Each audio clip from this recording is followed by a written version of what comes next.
So, as discussed, moving ahead with the chapter. Okay. So, starting with the story of Silk Road. Rich, glossy color of silk as well as its smooth texture make it highly valued fabric in most societies. Making silk is a complicated process. Okay. So, what this whole paragraph is saying till here कि जो silk होता है, ठीक है, वो rich दिखता है, महंगा दिखता है, ठीक है, ग्लॉसी होता है ना, चमकदार बोल सकते हैं, ठीक है, और as well as it's smooth, उसका टेक्सचर स्मूथ होता है, मतलब जैसे तुम उस कपड़े को जनरली छू के देखोगे ना तो चिकना चिकना लगेगा, ठीक है, और make it highly valued fabric most societies, ठीक है, और ये बहुत ज़्यादा वैल्यूड माना जाता है, ठीक है, हर सोसाइटीज़ में उस पर्टिकुलर टाइम में, ठीक है, तो तो सिल्क इसीलिए ज़्यादा फेमस हुआ क्योंकि वो रिच था, ग्लॉसी दिखता था, है ना, कोई कपड़े पहन लेता था तो लगता था कि हाँ ये पर्टिकुलर पर्सन जो है वो रिच है, ठीक है। सो जनरली किंग्स वगैरह फिर प्रेफर करने लगे होंगे, है ना, कि हम यही सिल्क वाला कपड़ा पहनेंगे क्योंकि ये अच्छा दिखता है। Now raw silk has to be extracted from the cocoons of a silkworm, spun into a thread, and then woven into the cloth. Technique of making silk were first invented in China around 7,000 years ago, while the method remained a closely guarded secret for thousands of years. Some of the people from the China who went to distant lands on a foot, horseback, and on a camels carried silk with them.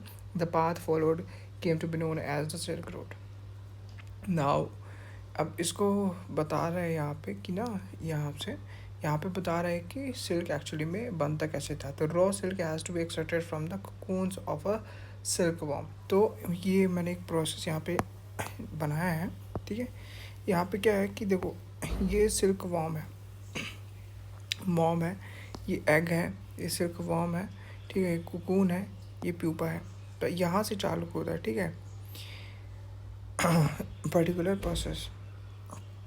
तो पहले जो silk worm रहती है ये egg देती है, egg से silk worm निकलते हैं, फिर वॉर्म से एक ककून होता है, ठीक है, जो कि एक फॉर्म होता है सिल्क का।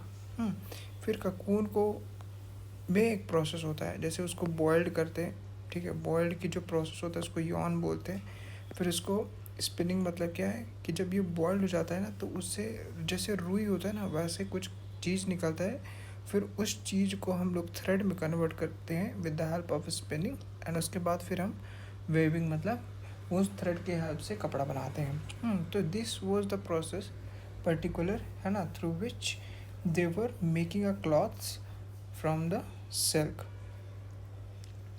फिर उसके बाद क्या होता है, ककून, ककून के बाद फिर एक प्यूपा हो जाता है, ठीक है। प्यूपा मतलब कि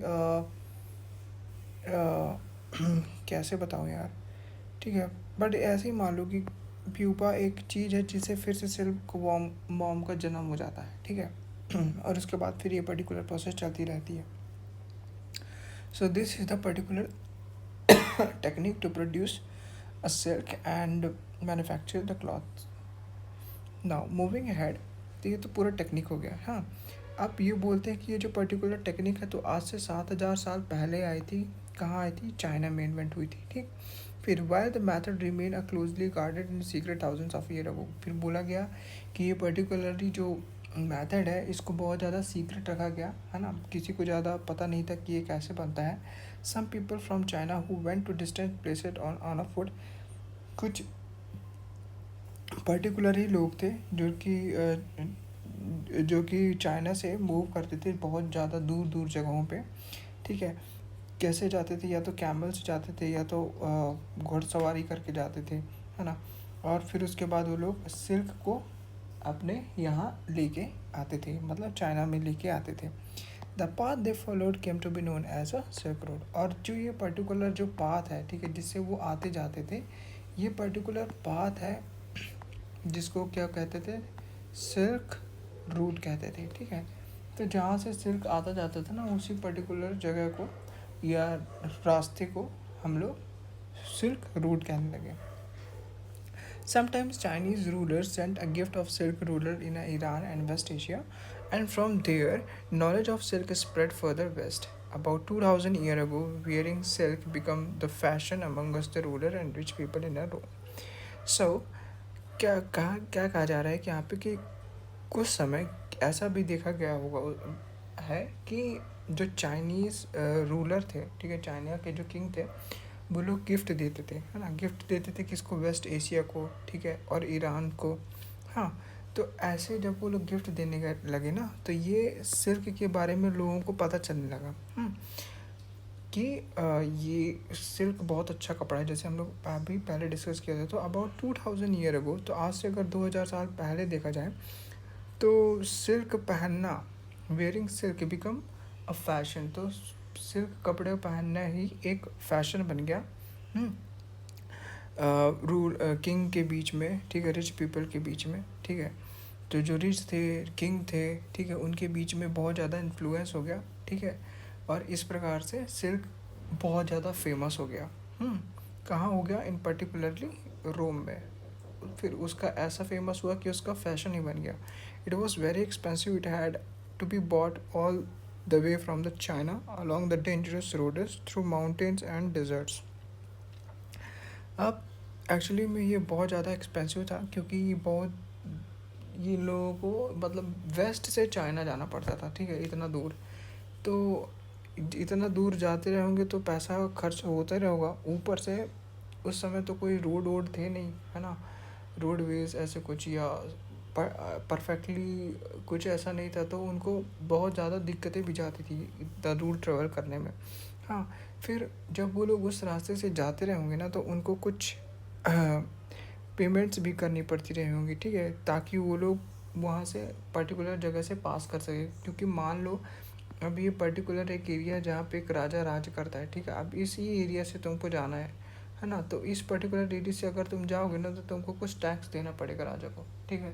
so this was also a concern, है ना। सो ऐसा ना, ये करते करते सबको टैक्स देना पड़ता था, ठीक है, और रूट अच्छा नहीं था, तो वहाँ भी बहुत अच्छा तुमको, या फिर चैरियट जैसे रथ या शिप जो भी है ना, तुमको अच्छे से बिल्ड करना पड़ेगा। फिर तुमको जो तुम्हारे साथ जो लोग जाएंगे उनके लिए फूड वगैरह चाहिए पड़ता रहा होगा, है ना। तो ऐसा करते करते करते करते जब तक चाइना पहुँचते थे, तब तक वो बहुत एक्सपेंसिव हो जाता था। इसीलिए ये कहा जाता था कि जो ये पर्टिकुलर सिल्क था, उस पर्टिकुलर टाइम में वो बहुत ज़्यादा एक्सपेंसिव हो गया था, और वो फैशन में कन्वर्ट हो गया था, तो सब लोग ख़रीद भी रहे थे, है ना।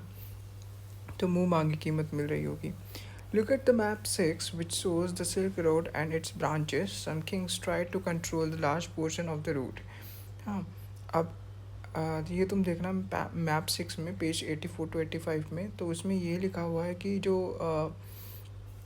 कि अगर तुम ये पर्टिकुलर मैप देखोगे, तो वहाँ पे ना बहुत सारे ब्रांचेस मिलेंगे सिल्क की, ठीक है, कि मतलब कि रास्ते मिलेंगे, तुम ये रास्ते से जा सकते हो, वो रास्ते से जा सकते हो, ना, ऐसे मल्टीपल वेज मिलेंगे, which is actually they are referring here as a branches.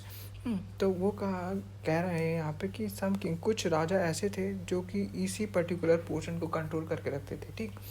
तो ऐसा करके इसलिए रखते रहेंगे क्योंकि उनको लगता रहा होगा कि अगर पर्टिकुलर इसी रास्ते से वो लोग जाएंगे तो हम लोग टैक्स ले लेंगे, तो पैसे के लिए, है ना, ये सब करते रहेंगे। हाँ, तो यहाँ पे देखो ऐसे लिखा भी है, this was because they could benefit from the taxes, ठीक है, टैक्स मिल सके उनको, tributaries and a gift that were bought by the traders travelling along the route, ठीक है। तो उस रूट में जो लोग ट्रैवल करते रहे होंगे, तो या तो तुम उनको गिफ्ट दे दो, या तो तुम उनको टैक्स दे दो, तो ऐसे वो लोग तो इसीलिए उनको बेनिफिट होता था कि उनको टैक्स भी मिल जाता था, कुछ गिफ्ट भी मिल जाता था। इसीलिए वो लोग पर्टिकुलर जो ये सिल्क ब्रांचेस थी, ठीक है, रोड्स थी उन बहुत सारी, तो उनको कंट्रोल करके रखते थे। In return, they often protect the traders who pass through their kingdoms and from attacks by the robbers.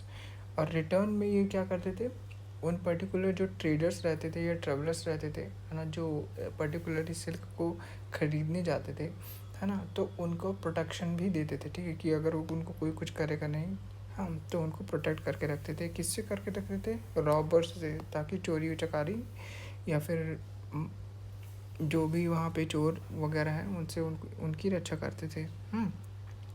The best known of the rule moving ad with this paragraph, the best known of the ruler who control the silk road were the Kushans. तो जो silk road को जो particularly control करके रखते थे उस time में उनका नाम था Kushan, who ruled over central Asia and north west India around 2000 year ago, जिन्होंने सेंट्रल एशिया और नॉर्थ वेस्ट में इंडिया को रूल किया था, है ना, आज से 2000 साल पहले। There were two major centre of power were, पहला कौन सा था, पेशावर, और दूसरा मथुरा। तो दो मेजर पावर थे, है ना, इनके पास उस पर्टिकुलर टाइम में, जिसका पहला नाम था पेशावर, दूसरा नाम था Mathura. Takshashila was also included in their kingdom, Takshashila को भी उनके राज्य में इंक्लूड किया गया था। Now, during their rule, a branch of Silk Route extended from the Central Asia down to the seaport at the mouth of the river Indus, from where the silk was shipped westward to the Roman Empire. अभी ये कहा जाता था कि एक silk route जो था, ठीक है, एक सिल्क रूट ऐसा भी था, है ना, जो कि सेंट्रल एशिया से लेकर के जहाँ तक इंडस रिवर जाती है, ठीक है, जो इंडस नदी है जहाँ तक ये जाती है वहाँ तक ये सिल्क रूट पूरा एक्सटेंडेड था, वहाँ तक ये एक सिल्क रूट पूरा फैला हुआ था। तो और फिर जहाँ पे इंडस नदी ख़त्म होती है ना, वहीं पे जो रोमन एम्पायर के शिप्स थे वहीं पे आया करते थे, ठीक है, वहीं पे आके रुकते थे, फिर वहाँ से अपना पैदल यात्रा करते रहेंगे, ठीक है। तो यहीं पे पूरा अपना कंट्रोल करके रखता था क्या, अपना कुषाण, ठीक है, क्योंकि ये इसी के राज्य में आता था। तो Kushan were the amongst the earliest ruler of the subcontinent to issue a gold coin, these were used by the trader along the silk road. तो कुषाण एक पहला राजा था, कौन, कुषाण एक पहला राजा था जिसने गोल्ड के कॉइन को इंट्रोड्यूस किया, ठीक है, और ट्रेडर से वो लेता था। जब भी ट्रेडर कोई सिल्क रूट में अपना ट्रैवल करते थे, जो भी सिल्क रूट में, तो उनसे वो गोल्ड के कॉइन्स लेता था, ठीक है। तो यही एक पर्टिकुलर कुषाण एक राजा था जिसने गोल्ड का कॉइन का इंट्रोडक्शन किया यहाँ पे पहली बार। हाँ, नाउ द स्प्रेड ऑफ कैसे हुआ। The most famous Kushana's ruler was Kanishka, who ruled around 1900 years ago. He organized a Buddhist council where scholars met and discussed the important matter. तो कुषाणों का जो राजा था उसका नाम कनिष्क था। क्या था उसका नाम, उसका नाम था कनिष्क, जो आज से 1900 साल पहले राज्य करता था। और यही एक राजा था जिसने एक काउंसिल बनाई बुद्धिस्ट की, जहाँ पे जो बहुत ज़्यादा पढ़े लिखे लोग आते थे और बुद्धिस्ट के बारे में इम्पॉर्टेंट चीज़ें डिस्कस करते थे। उसके बाद क्या हुआ, अश्वघोषा a poet who compose a biography of the Buddha, the Buddha Charitra lived in his court, ठीक है। तो एक अश्वघोष नाम का एक कवि था जिसने कंपोज किया, मतलब एक किताब लिखा होगा, ठीक है, जो कि बुद्ध चरित्र के बारे में था, है ना। अश्वघोष and other Buddhist scholars now began writing in Sanskrit. तो पहला ये था जिसने बुद्ध चरित्र के बारे में लिखा, ठीक है, कंपोज किया वगैरह। उसके बाद जो बाकी के जो बुद्धिस्ट के स्कॉलर्स थे उन्होंने भी इसमें पार्टिसिपेशन चालू कर दिया, और उन्होंने किस में स्टार्ट लिखना चालू कर दिया, संस्कृत में।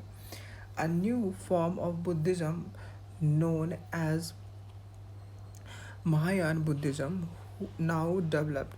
This had two distinct features. Earlier, the Buddha's presence was shown in a sculpture by using a certain signs. For instance, his attainment of enlightenment was shown by sculpture of a people tree. So, till here, what is actually saying कि एक दूसरा नया परिवर्तन देखा गया, ठीक है, जिसमें ये दिखाया गया, ठीक है, जिसमें ये दिखाया गया कि जो बुद्धिज़्म है उसको महायान बुद्धिज़्म के नाम से प्रसिद्ध किया गया, ठीक है, पहला नाउ। फिर उसके बाद किया गया, this had to do distinct feature, इसके पास दो तरह के डिफरेंट टाइप थे, ठीक है। और ऐसा कहा जाता है उस पर्टिकुलर टाइम में कि जो बुद्धा का प्रेजेंस है, ठीक है, वो उसको कैसे दिखाया गया, मूर्ति बना के, जैसे ये पर्टिकुलर मूर्ति बनाया गया, और इसमें ये शायद ये पीपल का पेड़ है, ठीक है। तो पीपल का पेड़ जनरली वो लोग अपने मूर्ति में दिखाते थे, ताकि बुद्धा का जो है ना अटेनमेंट, मतलब उनका प्रेजेंस पर्टिकुलरली दिख सके. Now statue of the Buddhas were made and many of these were made in Mathura while others were made in Takshashila. तो इसी तरह बहुत सारे ये बुद्ध जी की प्रतिमाएं बनी, है ना. कहाँ बनी ज़्यादा से ज़्यादा? सबसे ज़्यादा बनी कहाँ पे? मथुरा में. उसके बाद सबसे ज़्यादा बनी तक्षशिला में. ठीक है, तो सबसे ज़्यादा मथुरा में बनी और तक्षशिला में भी बनी. The second change was believe in a Buddhist. ठीक है, there these were suppose to be a person who attain enlightenment. Once they attain enlightenment, they could live in a complete isolation and meditate in a peace. However, instead of doing that, they remained in the world of teach and help other people. ठीक है, तो यहाँ पे एक आ गया कि जब एक और परिवर्तन देखा गया. ठीक है, अब इस पर्टिकुलर परिवर्तन में क्या देखा गया कि एक नया बिलीफ सिस्टम बनाया गया जिसको कहा गया कि बुद्धिस्ट. ठीक है, अब इसमें जो पर्टिकुलर पर्सन होते थे, है ना, जो पर्टिकुलर मॉन्क या साधु वगैरह होते थे, वो क्या करते थे कि ना वो पढ़ाते थे लोगों को. ठीक है, वो हेल्प करते थे, ठीक है, दूसरे लोगों की, और उनको पढ़ाते थे इंस्टेड ऑफ डूइंग मेडिटेशन और एवरीथिंग. ठीक है, इंस्टेड ऑफ मतलब वहाँ जाना, क्या कहते हैं, जंगल जाना, मेडिटेट करना, ये सब करने के बजाय वो लोग क्या चालू कर दिए, वो लोगों को पढ़ाना लिखाना चालू कर दिए. ठीक है, हेल्प करना या पढ़ाना लिखाना, ये सब उस टाइम में उन्होंने चालू कर दिया. ठीक है, the worship of Buddhism become very popular and spread through the central Asia, China and later Korea and Japan. तो बहुत जगह फैला. ठीक है, चाइना में फैला, सेंट्रल एशिया में फैला, कोरिया, जापान, सब जगह बुद्धिज़्म का बहुत ज़्यादा प्रचार प्रसार हुआ. Buddhism also spread to western and southern India where dozens of cave were hollowed out and hills for a monk to live. तो ऐसा भी देखा गया कि जो बुद्धिज़्म इतना ज़्यादा फैला, है ना, फैला ही था, तो ये वेस्टर्न और साउदर्न में कुछ ऐसी जगह पे मिली जहाँ पे बहुत सारी गुफाएं थी. ठीक है, तो ये कहा जाता था कि ये जो पर्टिकुलर गुफाएं थी, ये जो बुद्ध के चेले थे, है ना, जो बुद्ध के साधु संत थे, वो लोग पर्टिकुलरली ये केव्स बनाए रहे होंगे. Some of these caves were made on the order of kings and queens, other by merchants, farmers. तो हो सकता है कि ये जो पर्टिकुलर गुफाएं हैं, है ना, वो उस समय के राजा रानी या व्यापारियों के द्वारा ये बनाया गया रहा हो. These were often located near pass through the Western Ghats. Western Ghats के पास में ये बहुत सारी गुफाएं मिली थी. Road connecting prosperous ports on the coast with the cities in the Deccan ran through these passes. ठीक है, और ऐसे कुछ रोड भी मिली जो कनेक्ट करती थी कोस्टल एरियाज को. ठीक है, trader probably halted in these caves and monasteries during their travels. तो ऐसा भी कहा जाता है कि ट्रेडर्स जो आते रहेंगे ना, व्यापारी, जैसे वो सिल्क रोड वाले लोग, वो लोग भी इस पर्टिकुलर जगह में आते रहेंगे, केव्स वगैरह देखते रहेंगे. तो इस तरह करके ना Buddhism also spread south west east to Sri Lanka, Myanmar, Thailand and other parts of the South East Asia including Indonesia. तो ऐसे कर करके मतलब कि इंडिया, मतलब ये जो पर्टिकुलरली बुद्धिज़्म है, ये श्रीलंका में भी जाना जाने लगा, म्यांमार में भी फैला, थाईलैंड में भी फैला. ठीक है, कुछ साउथ ईस्ट एशिया के भी पार्ट में फैल गया. ठीक है, इंक्लूडिंग जिसमें इंडोनेशिया भी था, है ना. The older form of Buddhism known as Theravada Buddhism was more popular in this area. तो त्रिवेदा बुद्धिज़्म जो था, ठीक है, वो बहुत ज़्यादा फेमस हो गया. ठीक है, इन पर्टिकुलरली एरियाज़ में. Now moving ahead with the quest of pilgrims, मतलब कि जो तीर्थ यात्री थे, ठीक है, उनकी जिज्ञासा के बारे में हम अब पढ़ेंगे. As a trader journey to distant lands in caravans, ships, pilgrims often traveled with them. तो जो उस समय के ट्रेडर्स थे, मतलब व्यापारी थे, वो जहाज़ों के द्वारा दूर दूर ट्रेवल करते थे. ठीक है, इसी तरह कुछ लोग भी आए.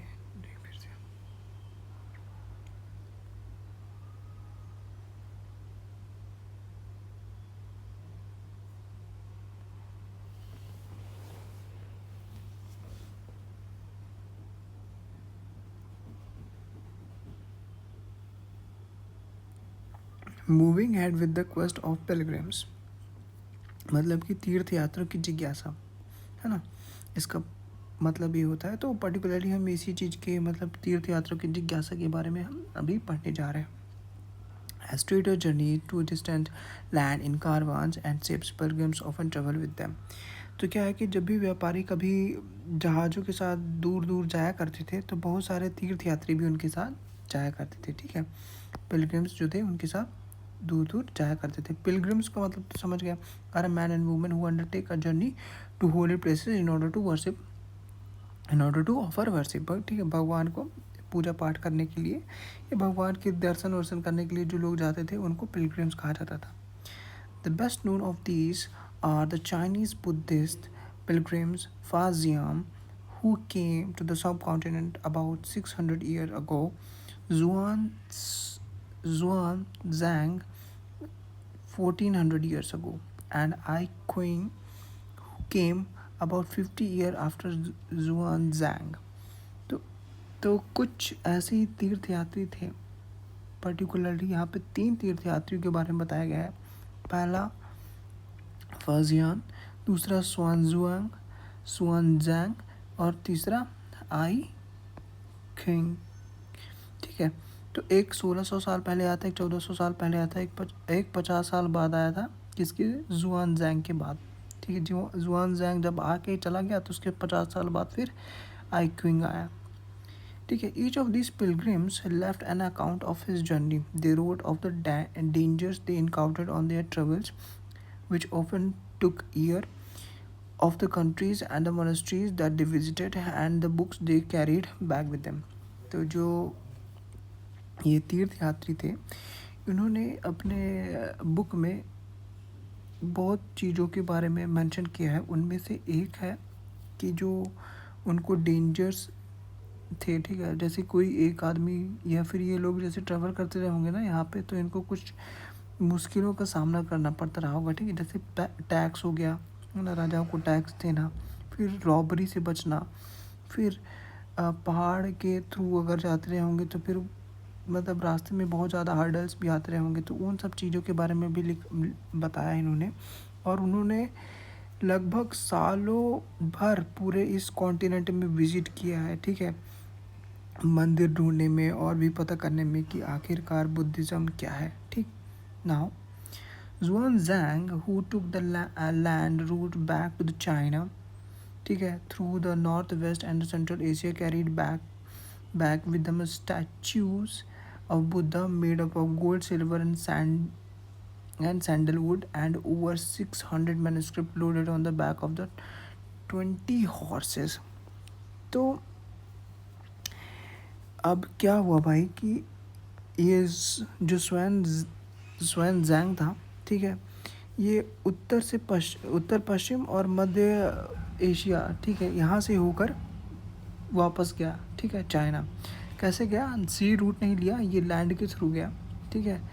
और इसने क्या क्या लेके गया देखो, वो सबसे ज़्यादा इम्पोर्टेंट है। तो इसने पहला चीज़ तो इसने बुद्धा के स्टैचूज़ लेके गया जो कि सोने और चांदी के बने हुए थे, ठीक है।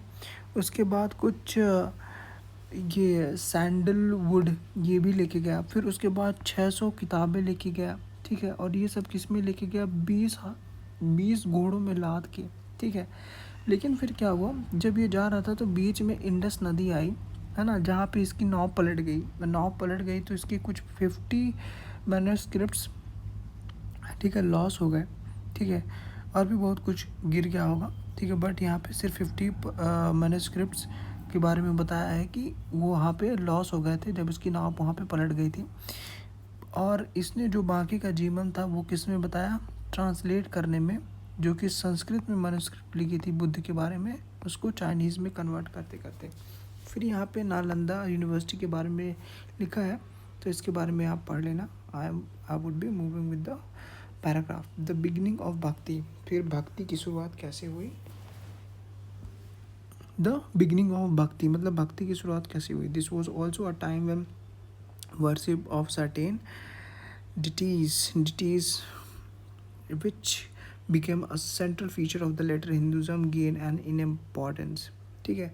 तो इन दिनों देवी देवताओं का पूजन चलन शुरू हो गया। बाद में हिंदू धर्म की भी एक प्रमुख रचना हो गई, ठीक है, जिसमें से दीज डिटीज मतलब, तो हम लोग जैसे तो हिंदू थे ना, तो हिंदू लोग मेजरली मूर्ति का पूजा पाठ करते थे, है ना। तो हमारे पास मूर्तियाँ थी जिनकी हम पूजा करते थे, तो जिनमें से किसकी किसकी मूर्तियाँ थी, शिव भगवान की, विष्णु भगवान की, ठीक है। और भी बहुत सारे भगवान थे, जैसे कि उनमें से दुर्गा हो गई, है ना। These deities worshipped through bhakti, an idea that became very popular at this time. Bhakti is generally understood as a person devotion to his or her deity. अब देखो, जो हमारे देवता या देवी देवता थे, ठीक है, इनकी परंपरा, ठीक है, जो मतलब हमारी परंपरा थी पूजा करने की, वो कैसे थी कि हम उनकी मूर्ति के माध्यम से हम उनकी पूजा करते थे, ठीक है। और ये काफ़ी प्रचलित भी हुई, है ना। लोग बहुत ज़्यादा हिंदू धर्म को भी अपनाए। हाँ, एनीबडी वेदर रिच और कोई भी आदमी पूजा कर सकता था, ऐसा कोई मैंडेटरी नहीं था कि स्पेसिफिक वुमेन या मैन ही पूजा करते हैं, ठीक है, नहीं, सबको पूजा करने का अधिकार था, चाहे तुम गरीब हो, अमीर हो, कुछ भी हो, ठीक हो, ठीक है ना। तो तुम हाई कास्ट का माना जाता था ना लो कास्ट का, मैन वुमेन जो भी है सब अपना पूजा पाठ कर सकते थे इस पर्टिकुलर भक्ति के अंदर। The idea of bhakti is a present in a Bhagavad Gita, a sacred book of Hindus which is included in the Mahabharata. तो ये जो भक्ति है इसके बारे में कहाँ पे लिखा गया हुआ है, भगवद गीता में, जो कि हिंदू धर्म की एक बहुत ही पवित्र बुक माना जाता है उसको, ठीक है। In this Krishna god ask Arjuna, his devotee and a friend, to abandon all the dharmas and take a refugee in him, as only he can set Arjun free from every evil, ठीक है। तो यहाँ पे इस पर्टिकुलर भागवत गीता में श्री कृष्ण अपने भक्त जो कि अर्जुन है उनको सभी धर्म छोड़ के उनकी शरण का में आने का उपदेश देते हैं, क्योंकि ये कहा जाता है कि केवल कृष्ण ही है जो अर्जुन की सारी बुराइयों से मुक्ति दिला सकते हैं। पूजा का यह रूप धीरे धीरे, ठीक है, तो क्या पूजा का रूप मतलब worship gradually spread to different parts of the country. तो ये जो ज्ञान श्री कृष्ण ने श्री अर्जुन को दिया उस पर्टिकुलर टाइम में, तो इसी का सब हिंदू धर्म के जो फॉलोअर्स थे, तो वो सब लोग उनको फॉलो करना चालू कर दिए। Those who followed the system of bhakti emphasise devotion of individual worship of god and goodness rather than the performance of the elaborate sacrifices. तो यहाँ पे ये लिखा गया हुआ है कि जो इस भक्ति के मार्ग को अपनाने वाले लोग थे, ठीक है, वो पूजा पाठ के बजाय, ठीक है, अपने मतलब कि ऐसा था ना कि जैसे सब लोग एक साथ पूजा करने जाते थे, ठीक है, लेकिन ऐसा भी हो गया था वहाँ पे कि पर्टिकुलरली एक आदमी यज्ञ कराता था, है ना। एक आदमी कुछ बहुत बड़ा दान कर रहा है, राजा बहुत बड़ा दान कर रहा है ना। तो इंडिविजुअल भक्ति चालू हो गई थी, ठीक है, लोग अपने घर में भी भगवान को रखना चालू करके पूजा पाठ करना चालू कर दिए थे, ठीक है। तो इंडिविजुअल वर्शिप हो गया था, ठीक है ना। तो क्या कहा है यहाँ पे कि भक्ति के मार्ग जो अपनाए थे यहाँ पे लोग, ठीक है, वो व्यक्तिगत रूप से भी अपने भगवान की पूजा करना चालू कर दिया। According to the this system of belief, if a devotee worship the chosen deity with a pure heart, the deity will appear in the form of in the form in which he or she may be desired.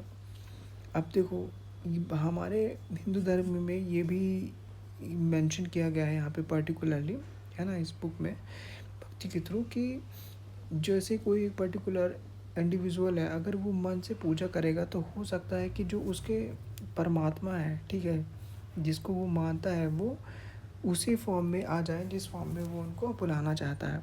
So the deity could be a thought of a human being, lion, tree और any other form. तो जो भगवान जिनको हम worship करते हैं, ठीक है, जिनकी पूजा पाठ करते हैं, वो किसी भी फॉर्म में हो सकते हैं, शेर, पेड़ या लॉयन या ह्यूमन बीइंग, सॉरी, है ना, किसी भी फॉर्म में हो सकते हैं। Once this idea gain an acceptance, artist made a beautiful image of this deities. जब ये आइडिया को एक्सेप्ट किया गया, ठीक है, तब वहाँ पे लोगों ने मूर्ति बनाना चालू कर दी, ठीक है, हमारे भगवानों की। तो ऐसे हमारी मूर्तियाँ बनना चालू हुई। Because these deities were special, these image of deities were often placed within a special homes, places that described as a temple, है ना। और फिर ये जैसे पवित्र मूर्तियाँ थीं, इन पर्टिकुलर मूर्तियों को कहाँ रखा जाता था, मंदिरों में रखा जाता था, ठीक है ना। अब यहाँ पे ये लिखा गया है कि जो पर्टिकुलर मूर्ति है वो एक पर्टिकुलर स्थान में रखी जाती थी, ठीक है, तो उसको हम लोग क्या कहते थे, temples. The word Hindu like the term India is derived from the river Indus. It was used by Arabs. तो ये कहा जाता है कि जो हिंदू धर्म है ना, वो मतलब सॉरी, जो हिंदू वर्ड है ना, like the term India, India के जैसे, तो ये एक्चुअली में जैसे मतलब ये मान के चलो कि जैसे इंडिया है, इंडिया का नाम कैसे पड़ा, इंडस रिवर के हिसाब से। तो ऐसा बोला जाता है कि जो अरब और ईरानी थे, है ना, तो वो ना जो लोग यहाँ पे रहते थे, क्या कहते हैं, ईस्ट ऑफ द रिवर, मतलब नदी के ईस्ट तरफ में रहते थे, पूर्वी तट पे रहते थे जो लोग, उनको वो लोग हिंदू कहते थे, है ना, जो पर्टिकुलरली ऐसे रिलीजियस धर्म को फॉलो करते थे, जैसे डाइटीज़ की पूजा वगैरह करना, है ना। तो वो लोग इन लोगों को हिंदू कहते थे। तो ऐसे हिंदू धर्म के बारे में ऐसा हमको पता चला कि ऐसे हिंदू नाम पड़ा होगा।